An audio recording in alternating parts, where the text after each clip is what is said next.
بسم اللہ الرحمن الرحیم۔ السلام علیکم۔ خلیفہ ہارون الرشید عباسی خاندان کا 5واں خلیفہ تھا۔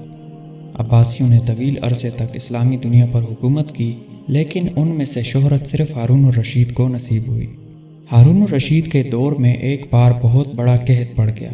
اس قحط کے اثرات سمرقند سے لے کر بغداد تک اور کوفہ سے لے کر مراکش تک ظاہر ہونے لگے۔ ہارون الرشید نے اس قحط سے نمٹنے کے لیے تمام تدبیریں آزما لیں۔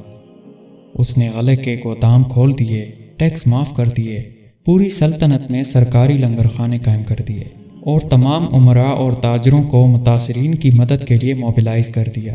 لیکن اس کے باوجود عوام کے حالات ٹھیک نہ ہوئے۔ ایک رات ہارون الرشید شدید ٹینشن میں تھا۔ اسے نیند نہیں آ رہی تھی۔ ٹینشن کے اس عالم میں اس نے اپنے وزیر اعظم یحییٰ بن خالد کو طلب کر لیا۔ یحییٰ بن خالد ہارون الرشید کا استاد بھی تھا۔ اس نے بچپن سے ہارون الرشید کی تربیت کی تھی۔ ہارون الرشید نے یحییٰ بن خالد سے کہا، استاد محترم، آپ مجھے کوئی ایسی کہانی، کوئی ایسی داستان سنائیں جسے سن کر مجھے قرار آ جائے۔ یحییٰ بن خالد مسکرائے اور عرض کیا، بادشاہ سلامت، میں نے اللہ کے کسی نبی کی حیات طیبہ میں ایک داستان پڑھی تھی۔ یہ داستان مقدر، قسمت اور اللہ کی رضا کی سب سے بڑی اور شاندار تشریح ہے۔ اگر آپ اجازت دیں تو میں وہ داستان آپ کے سامنے دہرا دوں۔ بادشاہ نے بے چینی سے فرمایا، یا استاد فوراً فرمائیے، میری جان حلق میں اٹک رہی ہے۔ یحییٰ بن خالد نے عرض کیا، کسی جنگل میں ایک بندریا سفر کے لیے روانہ ہونے لگی۔ اس کا ایک بچہ تھا، وہ بچے کو ساتھ نہیں لے کے جا سکتی تھی۔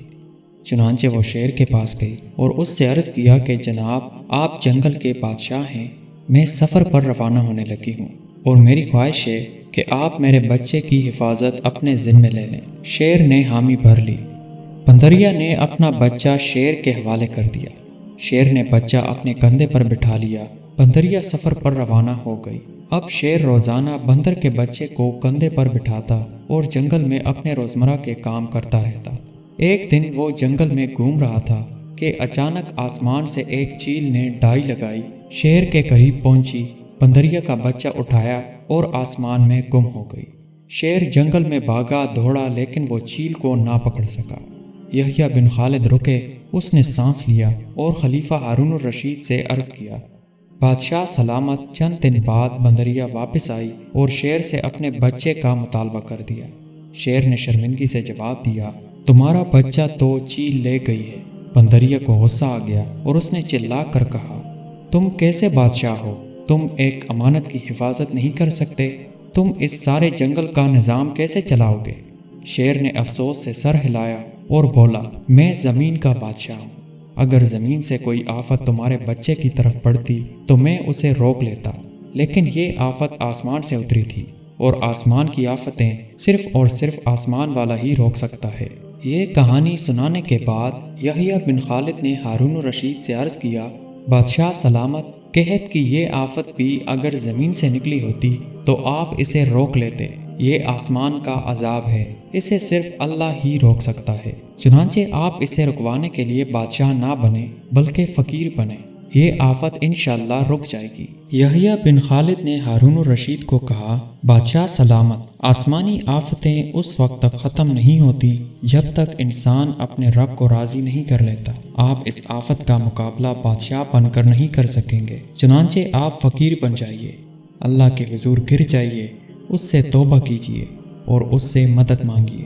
ناظرین، دنیا کے تمام مسائل اور ان کے حل کے درمیان صرف اتنا فاصلہ ہوتا ہے جتنا ماتھے اور جائے نماز میں ہوتا ہے، لیکن افسوس، ہم اپنے مسائل کے حل کے لیے 7 سمندر پار تو جا سکتے ہیں، لیکن ماتھے اور جائے نماز کے درمیان موجود چند انچ کا فاصلہ طے نہیں کر سکتے۔ اللہ تعالیٰ سے دعا ہے کہ ہمیں ہر مصیبت، ہر آفت اور ہر آزمائش سے اپنی پناہ میں رکھے۔ آمین ثم آمین۔ ویڈیو پسند آنے کی صورت میں اسے لائک کریں، ہمارے چینل کو سبسکرائب کریں، اپنے گرد و نواح اور رشتہ داروں کا خاص خیال رکھیں۔ اللہ تعالی ہم سب کا حامی و ناصر ہو۔ اللہ حافظ۔